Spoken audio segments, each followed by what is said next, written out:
اچھا خان صاحب، بس ہم اس کو کلوز کریں گے ود 2 کمنٹس اور ایک آپ کا فائنل کمنٹ چاہیے ہوگا. بلومبرگ کی آج کی سٹوری ہے کہ پاکستان کی کرنسی جو ہے سپٹمبر کے مہینے میں دنیا کی ورسٹ کرنسی تھی.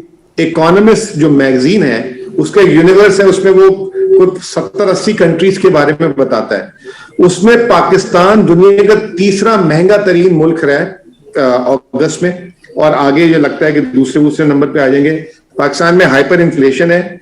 فچ کا آپ نے خود بتا دیا کہ 0.2% جی ڈی پی گروتھ ہے. اب یہ تمام چیزیں، اور جیسے آپ نے کہا کہ جلسوں میں جس طرح آپ دیکھ رہے ہیں کہ لوگ جو ہے پکے میں، اب وہ انتظار ہے لوگوں کو کہ آپ وہ جو کہہ رہے تھے کہ 2 ہفتے میں بتانے والا ہوں، تو فائنلی آپ وہ میسج دے دیں اگر کچھ ہے، تاکہ ہم اس کو کلوز کر سکیں. وہ کیا میسج ہے اور what is your expectation اور کیا ہونے والا ہے؟ بس دیکھیں، اگر کوئی بھی آج پاکستان کا سوچ رہا ہے نا،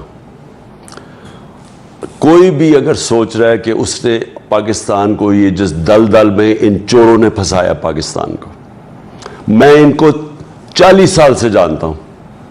میں ان کو جب یہ پاور میں آئے، میری دوستیاں تھیں ان دونوں کے ساتھ، دونوں بڑے گھروں کے ساتھ، اور میں نے ان کو اس ملک کو بجائے یہ کہ اللہ نے ان کو کرم کیا ہے، ایک ملک کی قیادت دی ہے، جس طرح ندیدوں کی طرح لالچی لوگوں نے جس طرح انہوں نے اس ملک کا پیسہ بنایا ہے، اور انہوں نے کیونکہ بنایا تو ان کے نیچے بھی سارے بنانا شروع ہو گئے. جو کرپشن عام کی ہے، جو پاکستان پیچھے رہ گیا انڈیا سے، بنگلہ دیش سے، اور ہم پیچھے ہی جاتے گئے. اور پھر پچھلے 10 سالوں میں 8 سے لے کے 18 تک 4 گنا زیادہ انہوں نے پاکستان کا قرضہ بڑھایا. یہ 2 گھر جو ہیں، اگر کوئی یہ امید رکھ رہا تھا، اور میں جن لوگوں نے بھی ان کو بیک کیا ہوگا بیرونی اور اندر سے، اگر ان کو یہ خیال تھا کہ جو 30 سال سے ملک کو تباہی کر رہے ہیں وہ اب آ کے ملک کو ٹھیک کر دیں گے، ان کو کوئی ذرا ان کا مینٹل میک اپ، ان کو سوچنا چاہیے کہ ہمارے ذہن میں کوئی تو پرابلم ہوگا کہ ہم، وہ کہتے ہیں نا، آئنسٹائن نے کہا تھا کہ ڈیفینیشن پاگل پن کی کیا دی تھی؟ Definition of madness, doing the same thing over and over again and expecting a different result. یعنی وہ لوگ جو اس ملک کا دیوالیہ بار بار نکالتے رہے ہیں، اب کوئی سوچ رہا تھا کہ اب آ کے تو ملک کو ٹھیک کر دیں گے. انہوں نے وہی کرنا تھا جو ہمیشہ کیا ہے. اور کیا کیا ہے؟ اپنی ذات کو انہوں نے فائدہ پہنچایا، اپنے پیسے بچائے، اپنے چوری کا پیسہ اربوں روپیہ یہ بچا رہے ہیں، اور ملک کو یہ نیچے لے گئے ہیں، عوام کا معاشی قتل کر رہے ہیں. اور یہ جتنی دیر ٹھہریں گے، میں آپ کو یقین دلاتا ہوں کہ جتنی دیر ٹھہریں گے، آئی ایم ایف اور نو آئی ایم ایف، انہوں نے نیچے لے کے جانا ہے ملک کو. اس لیے ایک ہی حل ہے، اور کوئی بھی مجھے بتا دے اس کے علاوہ دوسرا حل، کوئی دوسرا حل نہیں ہے سوائے فری اینڈ فیئر الیکشنز کے. اب ہم ان کو یہ کہہ رہے ہیں کہ ملک کو بچانے کے لیے آپ اس ملک میں فوری طور پہ الیکشنز کروائیں. اگر آپ یہ الیکشن نہیں کروائیں گے، یہ آپ کے سامنے ملک ڈوب رہا ہے، آپ کے سامنے یہ جو آئی ایم ایف کے پروگرام کے باوجود یہ جو روپیہ گرتا جا رہا ہے، یہ اگر اسی طرح گرتا، اور اس کو روکنے کے لیے کوئی چیز ہی نہیں ہے، مارکیٹ کو ان کے اوپر کوئی کانفیڈنس ہی نہیں ہے.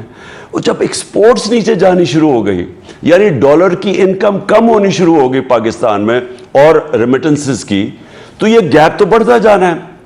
اور جتنا گیپ بڑھتا جائے گا، یہ جو ٹریڈ گیپ ہے یا کرنٹ اکاؤنٹ ڈیفیسٹ ہے، تو اتنا ہی روپیہ نیچے گرتا جائے گا. تو یہ تو ملک کو تباہی کی طرف لے کے جا رہے ہیں. لہٰذا ہم ان کو ٹائم دے رہے ہیں، لیکن زیادہ آپ ٹائم نہیں دیں گے. ہم انشاءاللہ ایک میرا پلان ہے، وہ میں کسی کو بھی نہیں بتا رہا، لیکن اگر انہوں نے اس وقت صرف ذاتی مفادات کے لیے، صرف اپنی چوری چھپانے کے لیے، صرف، اور جو بھی اس سسٹم کو چلانا چاہتے ہیں وہ صرف ذاتی مفادات کے لیے کر رہے ہیں، ملک کو قربان کر رہے ہیں اپنی ذاتی مفادات کے لیے، اگر یہ سمجھتے ہیں کہ ہم چپ کر کے تماشا دیکھتے رہیں گے، ان کو اس غلط فہمی میں نہیں پڑنا چاہیے. اور ہم انشاءاللہ، میں اپنا علائی عمل دوں گا اور جلدی دوں گا.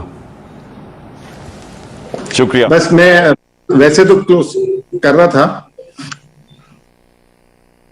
بہت بہت شکریہ، تھینک یو ویری مچ. بس یہ ایک، جی بولو، بہت بہت شکریہ. بولو. اصل میں جو ہے ہمارے پاس ایک کیو میں بیٹھے ہوئے شعیب نظامی ARY کے رپورٹر ہیں، اور وہ کافی دیر سے ویٹ کر رہے تھے, تو ایک سوال اگر اف یو الاؤ. جی جی شعیب بولو.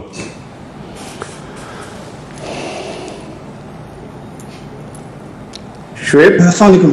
ہاں سر, مجھے آپ سن سکتے ہیں؟ جی جی شعیب بولے.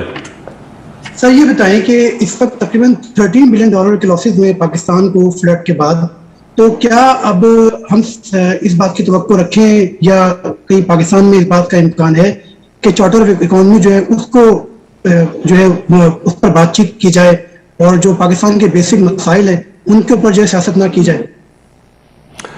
دیکھیں, پہلے تو یہ ایک چیز بھول جائے نا کہ کوئی سیاست کر رہا ہے کوئی سیلاب کے اوپر. سیلاب ایک بہت بڑا اللہ کی طرف سے امتحان آیا ہمارے اوپر. یہ ہم سب کو کوشش کرنی چاہیے کہ ہم اپنی کیپیسٹی میں کس طرح لوگوں کی مدد کر سکتے ہیں جو متاثر ہیں. لیکن جو گراؤنڈ کے اوپر جن کی ذمہ داری وہ ہے سندھ حکومت اور فیڈرل گورنمنٹ, کیونکہ ہمارے پاس کوئی ایڈمنسٹریٹو کیپبلٹی نہیں ہے سندھ میں کوئی مدد کرنے کی. ہم آئین ہمیں اجازت ہی نہیں دیتا. ہم اپنی ویسے کیپیسٹی میں کام کریں گے, لیکن اصل میں گورنمنٹس کا کام ہے یہ. جس طرح پنجاب گورنمنٹ اپنا کام کر رہی ہے اس وقت, بڑے ہم ڈی جی خان کے اندر بہت بڑے مسئلے ہیں, راجن پور کے اندر اس وقت وہاں بھی بہت بڑی تباہی مچی ہے, اور کے پی کے اندر کئی علاقے ان کے ہیں اوپر چترال سے لے کے نیچے, اور جی بی کے اندر. سو گورنمنٹس نے لیڈ کرنا ہے. ہم اپنی طرف سے پاکستانیوں سے پیسہ چندہ اکٹھا کر کے ہم بھی مدد کریں گے, خاص طور پہ گھر بنانے میں. اصل میں تو لوگوں کو سردیاں آ رہی ہیں, لوگوں کو گھر تباہ ہو گئے.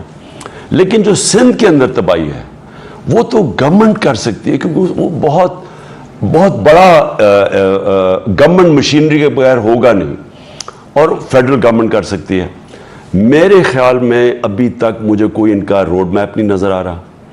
میرے خیال میں ان میں سیریسلی نظر آ رہی.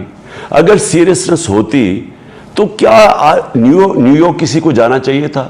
کیا وہاں نیو یارک میں سب کو ورلڈ یو این کے اندر سارے ملک کو نہیں پتا کہ پاکستان کے اوپر عذاب آیا ہوا ہے, مشکلوں کا سامنا کرنا؟ ان کو یہاں رہنا چاہیے تھا. کنڈکٹ کریں آپریشنز, دیکھیں, کیونکہ وہاں بیماریاں آنی. مجھے تو خوف یہ آ رہا ہے کہ جس طرح وہاں لوگ پڑے ہوئے ہیں سڑکوں کے اوپر, گھر ہے نہیں, مچھر کاٹ رہے ہیں, وہاں پانی چاروں طرف ہے, صاف پانی کئی جگہ نہیں ہے ان کے پاس. مجھے تو یہ بھی خوف ہے کہ ان کی جب فصلیں بہہ گئی ہیں, ان کے جو گھر میں دانے رکھے ہوں گے وہ بہہ گئے ہیں, تو وہاں تو بڑے مسئلے آنے والے ہیں. تو وہ تو گورنمنٹ کو ڈرائیو کرنا چاہیے اس وقت آپریشن. سو اس لیے ہم پوری مدد کرنا اپنی کیپیسٹی میں کرنے کے لیے تیار ہیں, اور ہمیں کرنی بھی چاہیے. لیکن یہ ڈرائیو کرے گی فیڈرل اور سندھ کی گورنمنٹ. شکریہ جی. Thank you very much Khan Sahab, thank you very much.